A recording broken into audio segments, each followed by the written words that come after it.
بسم الله الرحمن الرحیم. خواهران عزیز، امروز انشاءالله سوره شرح رو میگیریم. شرح یعنی انشراح، گشوده شدن یا گشوده شدن هم میگویند با زبان فارسی. پیش از این سوره تین رو خوانده گذاشتیم. الحمدلله بعد از گرفتن سوره تین خیلی خواهرها گفتن که ما چیزهای زیاد از تفسیر بخبر شدیم و درس‌های تفسیر زیادتر شود، که شکر پروردگار که این درس هایی که شما الحمدلله اشتراک دارید خواهران عزیز، به وسیله شما هم این درس ها رفته استاده، سببی آگاه شدن اکثریت از آیت های قرآن کریم شده استاده است، که پروردگار بر دوام بدارد.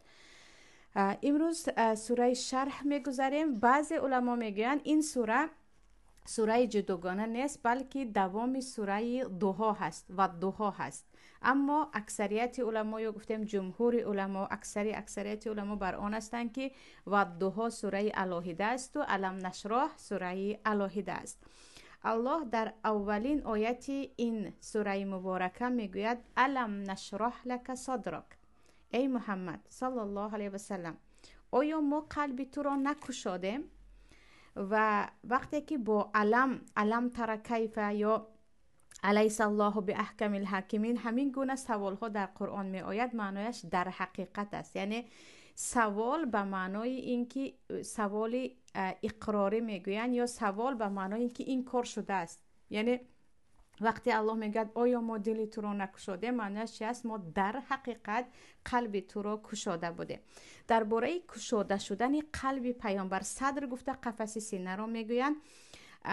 درباره کشاده شدن قفس سینه پیامبر یا گفتیم صدر پیامبر یا قلب پیامبر، خواهران عزیز دو تفسیر مشهور است. یکیش این است که در حقیقت کشاده شدن قلب پیامبر و شسته شدن قلب پیامبر با آب کوثر یا گفتیم از طرف دو فرشته که یکی در کودکیشان در خانه مادر شیرخوارهشان حلیمه شده بود، دویومه پیش از برآمدنشان به معراج، که درباره هر دو هم حدیث است. درباره هر دو هم حدیث ثابت است که پیامبر صلی الله علیه و سلم قلبشان را کشاده بودند. از طرف پیامبر دو فرشته آمده و تمام غل یا گفتیم چرکنی هایی که در قلب انسان می شود و سبب اخلاق بد و سبب رفتارهای بد و عموما سبب بدی انسان می شود، آن را گرفته پرتافته بودند و شسته بودند و پر از حکمت کرده به جایش مانده بودند. این یکم تفسیرش. دویم تفسیرش به معنای این است که ما پیامبر الله قلب تو را این گونه کشادیم که تو خیلی مهربان هستی، مهربان حتی با دشمنهایت، که وقتی مثلا در طایف اینقدر تو رو حتی سنگسار کردند و از پایهای مبارک تو خون ریخت، تو نخواستی که الله بالای آنها بلا فرستد، بس گفتی پروردگارا شاید که از بین این مردم کسهای برایند که لا اله الا الله محمد رسول الله گویند، من اصلا نمیخواهم بالای اینها بلا آید. یا پس از آن 13 سال هجرتی که از خانه زیستت، از وطن مقدست مکه تو را مردم برآورده پیش کرده بودن، مجبورت کرده بودن، تو گفتی وقتی آمدی اذهبوا انتم طلقا، بروید شما آزادید، من از کسی انتقام نمیگیرم. یعنی دویم معنای مشهوری کشاده شدن قلب پیامبر این است که کشاده شدن یعنی پر شدن، پر از محبت و مهربانی و عفو و بخشش می باشد. و در این باره مثلا در آیت دیگر الله میگوید افمن شرح الله صدره للاسلام فهو علی نور من ربی، کسی که الله قلبش را به اسلام کشاید وی در نور پروردگارش می شود.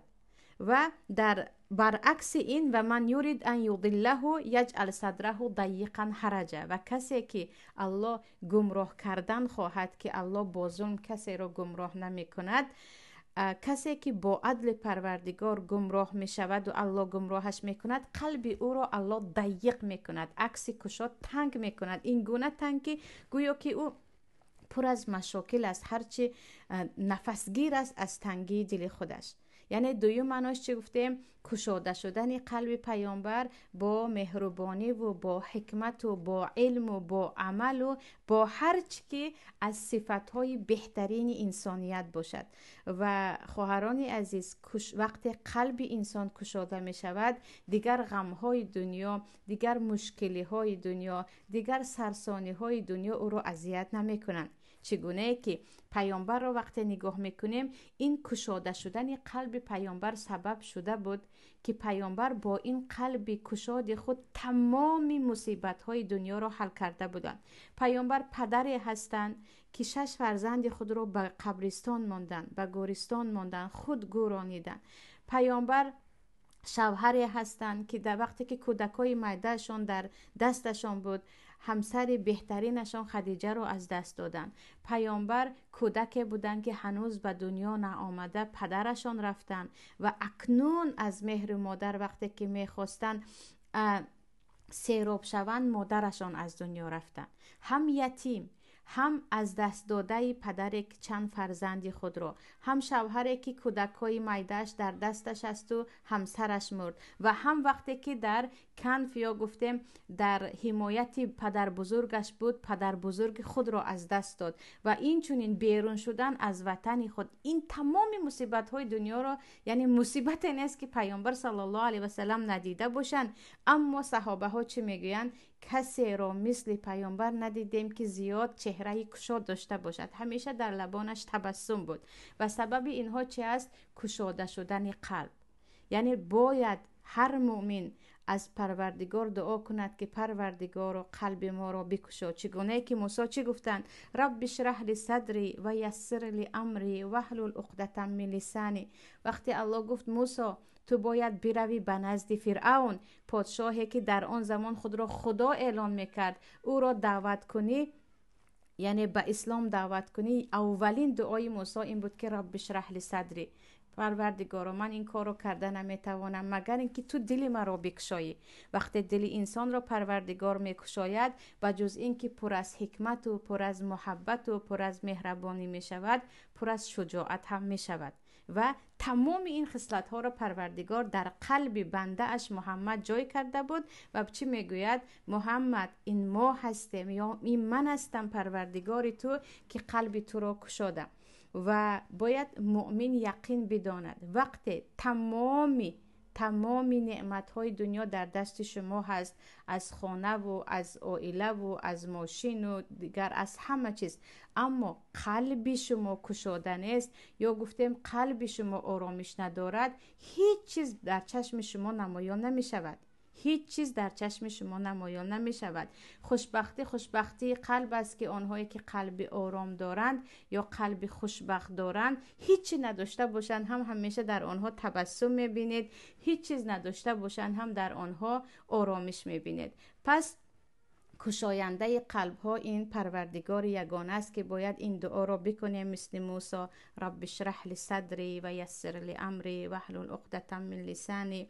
دوم، بعضی از علما میگویند بدانید که قلب ها چگونه کشاده میشوند، پروردگار در قرآن به ما خودش گفته است. مثلا الله میگوید خذ العفو وامر بالعرف و اعرض عن الجاهلین. تو از گناه های مردم بگذر، یعنی خطاگی های مردم را ببخش و این چونین مردم را همیشه به نیکی دعوت کن و از جاهلانی که سواد ندارند و چی میگویند نمیدانند روی گردان، که این یکی از کشاده شدن دل ها هست. یا در آیت دیگر میگوید والکاظمین الغیظ والعافین عن الناس، تو از مردم یعنی غضبت را پنهان کن، فرو بر. هر چی کردن که غضب تو را آرند، تو غضب خود را به خاطر الله فرو بر و مردم را ببخش. این چونین یکی از کشاده شدن یکی از سبب‌های دیگری کشاده شدن قلب، خواهران عزیز، همین مجلس‌های علمی هست. یعنی انسان‌هایی هستند که همراهشان چقدر نشستید، چقدر بعد از، یعنی وقتی که با او می‌نشینید کمی لذت میبرید، یا گفتیم از غیبت یا از یگان گپ‌های بیهوده، اما پس از این که اون انسان شما را ترک کرد، دیگر چقدر در قلب خود خالگی حس میکنید، چون طبیعت انسان این است که هرچی بر ضرر او هست آن سیاهی سبب سیاه شدن یا تنگ شدن دل او می شود. اما وقتی در مجلس ها یا گفتیم صحبت های انسان های صالح می نشینید، انسان هایی که شما رو همیشه به خیر دعوت می کنند، انسان هایی که شما رو به پروردگارتون شناس می کنند، انسان هایی که به شما از خوبی های دنیا و آخرت میگویند، پس از صحبت میبینی که چقدر قلبتان گشوده شد، چقدر قلبتان گشوده شد. یعنی صحبت یا گفتیم نشست با علما یا گفتیم نشست با آنهایی که از اهل دین هستند و شما را به خیراتی به عملهای خیر دعوت میکنند، سبب انشراح یا گشوده شدن دل شما میشود. باز تمام آنچه که خیر باشد، صدقه کردن باشد، کمک کردن با زبانمان یعنی با تسلیت دادن باشد، با دیدار بینی باشد، هر چی نامش ثواب است خواهران عزیز سبب میشود که دل شما گشوده شود. برای همین هر خواهری که از سیاگی دل یا که از دلتنگی یا که من نفسم میگیرد یا من همیشه زیق هستم میگویند، خودتان را به صحبت علما بزنید، خودتان را به عملهای خیر بزنید، خودتان را به ذکر الله بزنید. میبینید که این قلب تنگ شما یا قلب زیق شده شما چقدر گشوده میشود. و الله اینجا چی گفت؟ الم نشرح لک صدرک، ای محمد آیا ما نبودیم که قلب تو را گشودیم که در آن قلب کوچک تو این همه دنیا میغنجد؟ یعنی پیامبر قلب داشتن که همه چیز رو در داخلش میتوانیم جایگیر کنیم، از بهترین پدر بودن، بهترین شوهر بودن، بهترین راهنما بودن، بهترین همسایه بودن، بهترین دوست و رفیق بودن، هر چی بهترین است در قلب پیامبر جای شده بود. در دوامش میگوید و وضعنا عنک وزرک، و ما گناههای تو را بخشیدیم، یا که آن چیزی که از گناه در تو بود آن را همش را برطرف کردیم، چگونه که در سوره فتح میگوید لیغفر لك الله ما تقدم من ذنبک و ما تأخر، تا که پروردگار آن گناهایی که پیشتر کرده بودی و بعداً کردی آن را ببخشد. و اینجا هم الله چی میگوید؟ و تمام گناه ها یا خطاگی های تو را بخشیدیم. و خواهران عزیز، پیامبران از کردن گناه یا خطاگی معصوم میباشند. یگان پیامبر بعد از پیامبر شدن یا پیش از پیامبر شدن به گناه کبیره دست نزده است و دست نمیزند، چون پیامبران بنده های خاص برگزیده و انتخاب کرده الله می باشند. فقط بعضی خطاگی که در ما خطاگی نیست، مثلا الله چی میگه؟ عبس و تولى ان جاءه الاعمى، روی گرداند، روی ترش کرد یا کمی ناراحتی نشان داد پیامبر وقتی که به نزدش کی آمد؟ شخص کور آمد، صحابه عبدالله ابن ام مکتوم آمد. و اینجا روی گردانیدن همچون یک گناهی کلان به نظری یا گفتیم به پیامبر بود. و حتی پیامبر صلی الله علیه و سلم وقتی که از خلا یا گفتیم از حاجتخانه بیرون میبر آمدن، غفرانک میگفتن، پروردگارا من عفو و بخشش تو را میخواهم، در حالی که به حاجتخانه در آمدن گناه نیست. پس اینجا پروردگار وقتی میگوید و گناه های تو را بخشیدیم و برطرف کردیم، یعنی همون گناه های کوچکی و حتی گناه هم نیست و تو به خود آن را گناه میدانی. و در دوامش میگوید الذی انقض ظهرک، همان خطاگی هایی که وزمینی میکرد، باری گرانه بود در پشت تو. یعنی این خواهران عزیز، این خصلت پیامبر بود که کمترین خطاگی یا حتی کارهای مباح برایشان همچون باری گرانه در پشتشان بود. مصیبت ما یا گفتم یکی از خطاگی های امت امروزه این است که گناه هایمان را همچون باری وزنین در پشتمان نمیبینیم. ما کمبودی های دنیا را در پشتمان میگیم، فرزندی به خانه دارم، خودم اجاره نشینم، یک بار گران در پشت من است. یا چه میگویم؟ کمر مرا دارد میشکند غمبغالی، قرض، در حالی که گناه باید ما را بشکند. یعنی مؤمن باید از داشتن گناه هایش میانش خم باشد، نه از اینکه از ناداری ها یا از کمبودی های دنیا که کمی بعد میبینید وعده الله هست که هر مشکلی که در دنیا دارد حتما راه حل خود را دارد. در دوامش الله میگوید و رفعنا لک ذکرک، و این ما بودیم که نام تو را، ذکر تو را بالا کرده. یعنی خواهران عزیز، اینجا الله وقتی میگه و رفعنا لک ذکرک، بالا کردن آبرو رو به خودش برمیگرداند. یعنی این الله هست که کسی رو خواهد به او آبرو میدهد، کسی رو خواهد قدر او رو بالا میکند. پس گمان نکنیم که این خودمون هستیم که سببی، مثلا خیلی که گفت علم نشرح لک صدرک، این من هستم که قلب تو رو کشادم. الله هست که قلب های ما رو میکشاید. الله هست که ذکر ما یا نام ما رو برومند یا آبرودار میکند. امروزه بعضی نفرانی که میگوین این کارها رو بکن، این خصلت ها رو داشته باش، مثلا آبرودار میشوی. مؤمن باید اولا در قلبش این عقیده را داشته باشد که اگر الله آبروی مرا بالا نکرد، اگر الله نامی مرا بالا نکرد، من همیشه زیر پایم. اگر الله قلب مرا نکشاد، قلب من همیشه تنگ و تاریک است. یعنی باید کشاده شدن قلب، با آبرو شدن و با عزت و احترام شدن رو از الله دانیم و در این مسئله به الله برگردیم. نه اینکه من خودم هستم و با این کارها میتوانم و به خود باور میکنم و این چیزها، اینها باید درجه پایانتر باشد. و الله میگه و رفعنا لک ذکرک، محمد کسی که یتیم بودی، پدر و مادر نداشتی و حتی در کفالت عمویت بودی، این ما بودیم که با یک وحی با تو را پیامبر کردن نام تو را تا قیامت بالا برداشتیم. هیچ مسلمانی نیست که به تو صلوات نفرستد، هیچ اذانی نیست که با نام تو به نام تو نگذرد، هیچ خطبه نماز جمعه و دیگر دعاهای نیست که تو را نگویند و هیچ مسلمانی نیست که از آن حسرت ببرد که تو را ندیده است. یعنی اینقدر آبرویی که محمد صلی الله علیه و سلم بین پیامبران و در بین امت و حتی خلائق دارند، کسی ندارد که این را الله چی میگوید؟ این ما بودیم یا این من بودم که پیامبر به تو این گونه آبرو را دارم. فإن مع العسر یسرا، این مع العسر یسرا.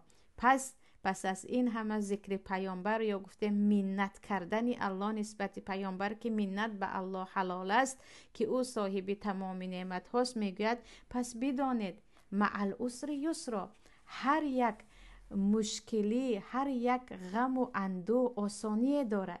پس از هر یک مشکلی آسانی هست. باز میگوید پس از هر مشکلی آسانی هست.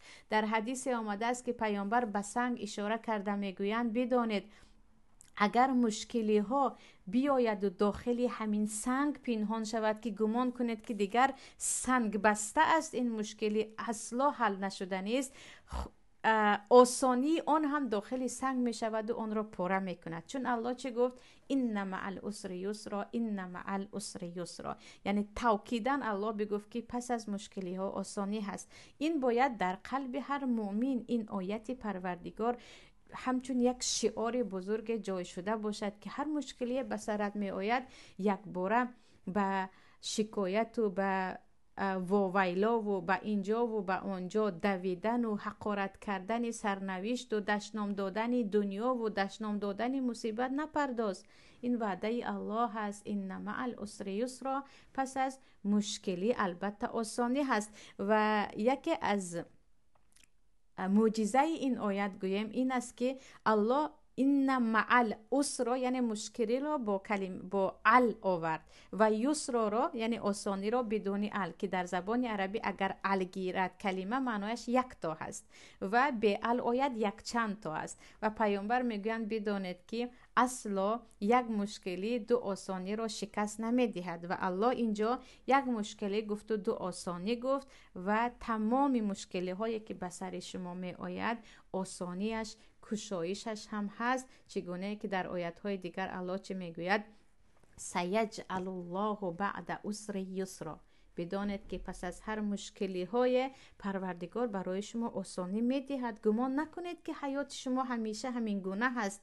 گمان نکنید که همیشه شما در مشکلی و مصیبت هستید. نه، با صبر و شکیبا باشید که حتما وعده الله تحقق می‌یابد. مگر در حیات پیامبران، در حیات خصوصا پیامبر خودمان محمد صلی الله علیه و سلم برایمان عبرت نیست که ناامید نشدند و گریزان و با چند غریبه و بیچارگی از وطن خود با صحابه های خیش بر آمدن. پس از 13 سال پروردگار ببخشید پس از 10 سال یا گفتیم پس از 8 سال کامل پروردگار برایشان عزت را داد که آن دیگر آن وطنی که از آن خارج شده بودند همه در نزد پیامبر سریخم و پشیمانی فرود آورده بود و مشکلی هایی که می شود از زندگی خودمان هم کسی که از زندگی خودش یگان پند و عبرت نمیگیرد از چیز پند و عبرت گرفته نمیتواند. هر مشکلی که به سر ما آمده بود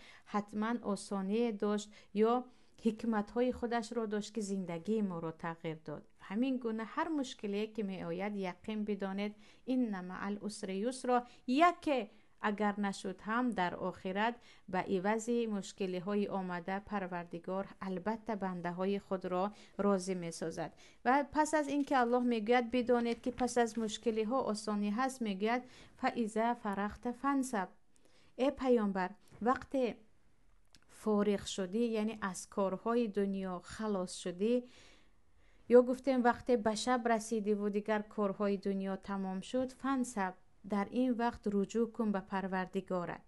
بعضی علما میگویند وقتی تو نمازت را تمام کردی از نماز خالی شدی دیگر به دعا پرداز. یعنی عبدالله ابن عباس میگویند معنای فاذا فرغت فانصب معنایش این است که وقتی از نماز فارغ شدی یا نمازت را تمام کردی دیگر فانصب شروع کن به دعا و زیاد دعا کن، بعد از نمازت زیاد دعا کن. بعضی علما میگویند که نه، وقتی تو بعد از دعوت و روزانه با کار اسلام و با کارهای خودت مشغول شدی دیگر شبانه وقتی که آرامی می شود این لک فی النهار سبحا طویلا و اذکر اسم ربک و تبتل الیه تبتیلا، چخیلی که در سوره مزمل بود. آره الان میگه در روز تو کارهای زیاد داری، برای همین شبها تو این ناشئه اللیل هی اشد وطئا و اقوم قیلا، در شبها از پس عبادت شو که عبادت های شبانه دیگر هم گفته های تو با پروردگارت در آن خلوت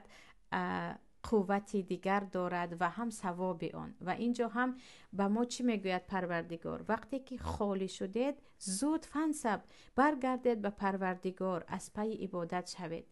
و مشکلی دیگری که امروز من و شما میبینیم دست ما خالی شد ما دویده میرویم فانصب به طرف یوتیوب، فانصب به طرف چت و خریدها، بعضی به طرف بازار، در حالی که وقتی که پروردگار وقتی که به پیامبر خطاب میکند این به تمام امت است. وقتی دستتان خالی شد، وقتی دیدید که دیگر کار ضروری ندارد، زود از پی کار باشید که برای آخرت شما دستگیری کند. والله هر کسی که الان زیر خاک است آرزو میکند دقیقه در دنیا باشد و از پی عمل ثواب باشد، اما این ما هستیم که هنوز خواب هستیم و بیخبر هستیم که چگونه عمرمون زود گذشته ایستاده است. علل خصوص جلو یا گفتیم در نزد این تلفن های بی سر و سامانی که امروز داریم که از فایدهش چقدر ضررها دارد که دیگر مردم حیاتشان خصوصا زنهایی که بیکار در خانه هستند فقط در تلفن است. اینجا الله چی میگه؟ وقتی که فارغ شدی زود به پروردگارت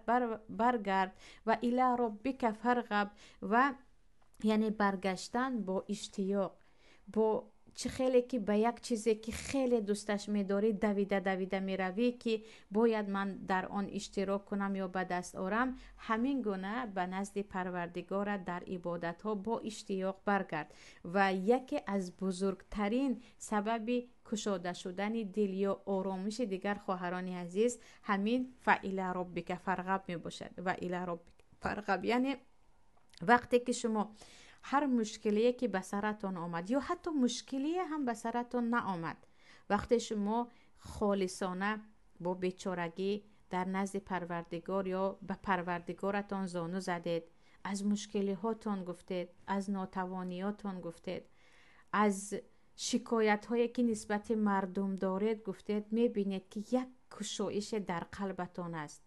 و خود در حدیث است که الله در حدیث قدسی میگوید انا عند حسن ظن عبدی بی، من در نزد گمانهای نیک بنده ام. بنده ام به من گمانهای نیک کرد، همین گونه با او معامله میکنم. بنده ام به من گمانهای بد کرد، همین گونه با او معامله میکنم. یعنی وقتی شما با پروردگار صحبت کردید مشتاقانه با دعا، که دعا بهترین یا بالاترین از عبادت هاست که بنده دیگر کلن بندگیش رو، بیچارگیش رو به پروردگارش میبرد. وقتی شما دعا کردید به پروردگار، از مشکلیاتون گفتید و چه خیلی گفتم از ناتوانی و از بیچارگیتون گفتید و از آن گفتید که هیچ کار از دستتون نمی آید، یقین بدانید یک گشایش دل، یک آرامش در خود حس میکنید. و هر باری که شیطان وسوسه میکند که نه تو از مشکلی تو حل نمی شود یا حیاتی که تو داری تغییر نمی یابد، به یادتان همون عبادتتان می رسد، به یادتان همون دعاهایی که در خلوت، در تاریکی ها، وقتی همه خوابند یا از چشم همه پنهانید به الله کرده بودید و می گوید البته پروردگار مرا اصلا تنها نمی ماند. و این از یکی از پیروزی تمام پیامبران بود. پیروزی تمام پیامبران سیرش در این بود که چی میکردن؟ همیشه وقتی تنها میموندن به پروردگار میرفتند و پروردگار از ناتوانی خود میگفتند و به پروردگار از بزرگیش میپرسیدند. و وقتی پروردگار میگوید فاذا فرغت فانصب و الی ربک فارغب، تو وقتی که خالی موندی با اشتیاق به سوی پروردگارت بیا. در آیت دیگر چی میگوید؟ و فروا الی الله، دویده به سوی پروردگار بروید. یقین بدانید اونی که شما به نزد او رفتید، اونی که به نزد او دست محتاج برداشتید، او وعده هایش را خلاف نمی کند. او وعده میدهد که ادعونی استجیب لکم، شما دعا کنید من اجابت میکنم. اما چه خیلی گفته بودیم بعضا حکمت پروردگار در این است که دعاها کمی دیرتر اجابت میشوند، اما همان گونه اجابت میشوند که شما خیلی از آن راضی میشوید. پس نباید وقتی مشکلی ها به سرمون آمد یا به مشکلی هم، یعنی من بعضی خواهران رو شخصا دیدم که وقتی به زندگیشان نگاه میکنید اینقدر مشکلی های جدی ندارن، اما همیشه در یک سرسانی یا گفتیم در یک زقی و همیشه پریشانی زندگی دارن. و البته که سبب اساسی این در آن است که فاذا فرغت فانصب و الی ربک فارغب، و وقتی خالی موندن به کارهای بیهوده دست میزنن، نه اینکه به عبادت، نه اینکه به طلب علم، نه اینکه به یگان کار خیر، به یک گناه ها یا گفتیم به یک کارهای بیفایده دست میزنن و میبینید که هیچ قلب آرام ندارن.